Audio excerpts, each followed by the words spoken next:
Have you ever wondered what it would sound like if a prince walked into a room and no one cared? Picture this: the Prince of Wales, Prince William, making a grand entrance at Westminster Abbey for the 300th anniversary of the Most Honourable Order of the Bath. This event, a royal affair steeped in centuries of history and tradition, is a spectacle of pomp and pageantry. But there's a catch, a glaring omission that's hard to overlook. You'd expect a crowd, wouldn't you?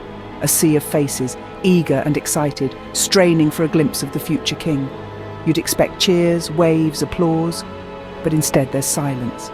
A silence that hangs heavy in the air, punctuated only by the rustle of ceremonial robes and the distant hum of the city.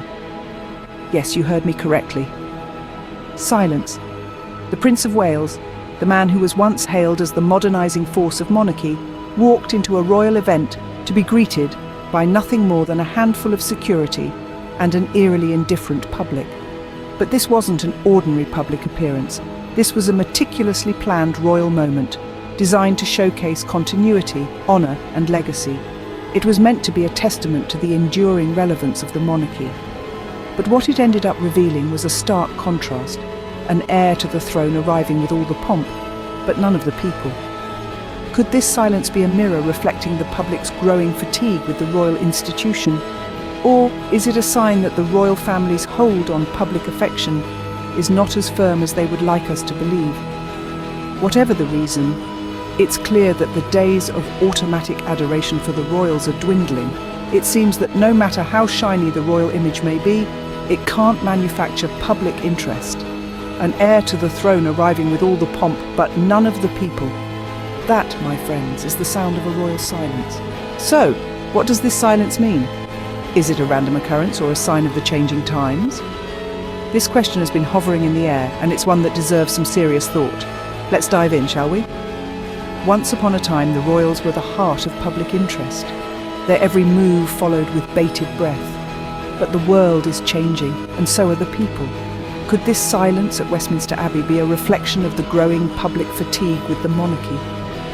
It's no secret that the world we live in today is vastly different from the world of yesteryears. The younger generations are more interested in authenticity than pageantry. They are more fascinated by real-life struggles than royal privileges. And perhaps they are more inclined to value individuals who are relatable, who make mistakes and learn from them, rather than those who are presented as flawless and above the common man. Or could it be a sign that the royal family's grip on public affection is slipping? The royals have long held a special place in the public's heart, but as the world becomes more democratic, more egalitarian, the idea of a monarchy, of privileged individuals born into power, could be losing its charm. This silent reception could also be a result of the recent controversies surrounding the royal family. Scandals, allegations, and public spats have somewhat tarnished the once sterling image of the monarchy, and the public, ever watchful, ever judgmental, may be growing tired of the drama. The silence that met Prince William at the 300th anniversary of the Most Honourable Order of the Bath could very well be a sign of the times, a sign that the world and its people are evolving, that they are re-evaluating what they value, what they respect, and what they choose to celebrate. The days of guaranteed adoration may be fading fast. And the royals, like everyone else, will have to navigate these changing waters, adapt and find new ways to stay relevant in a world that is relentlessly moving forward. The royal family has always been known for their polished image, but can this image withstand the test of public interest? From a distance, the royal family seems to exist in a world of its own, a world of grandeur, tradition, and impeccable decorum.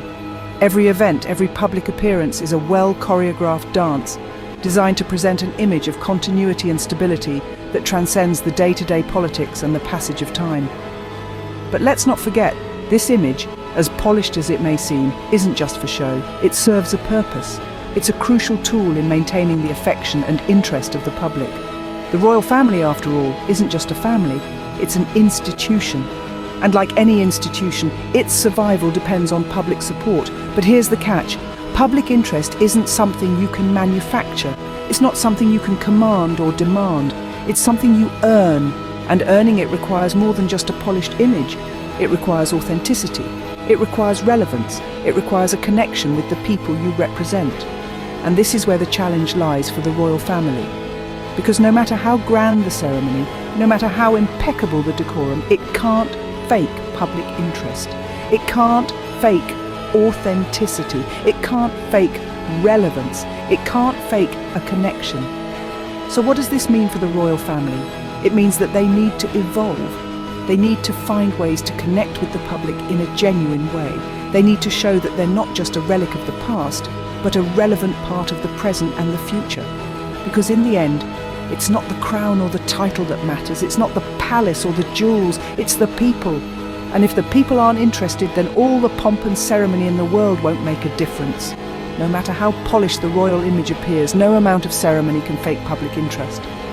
With a changing public sentiment, what does this mean for the future of the monarchy?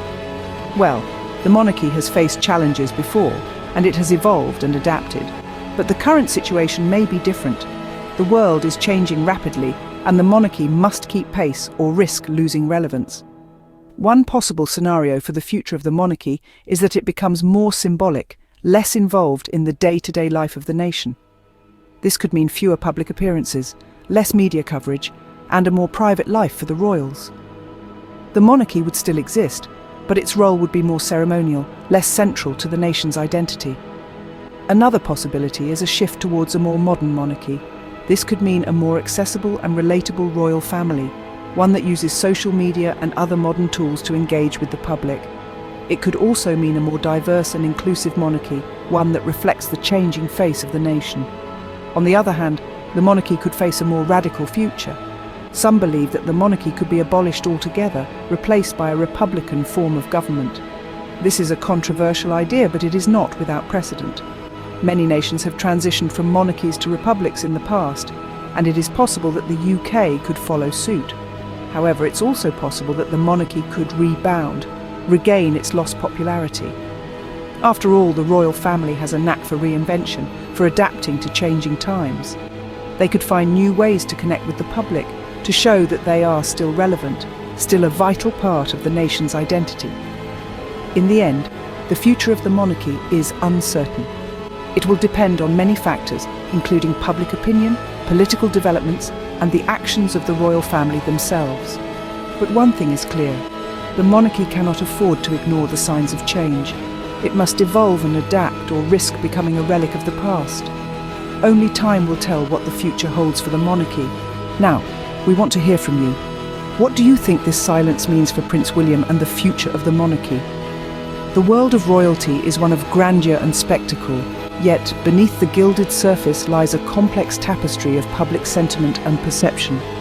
We've pondered over the profound silence that echoed during Prince William's recent appearance, but it's your insights, your perspectives that bring this discussion to life. Is this silence a sign of changing times?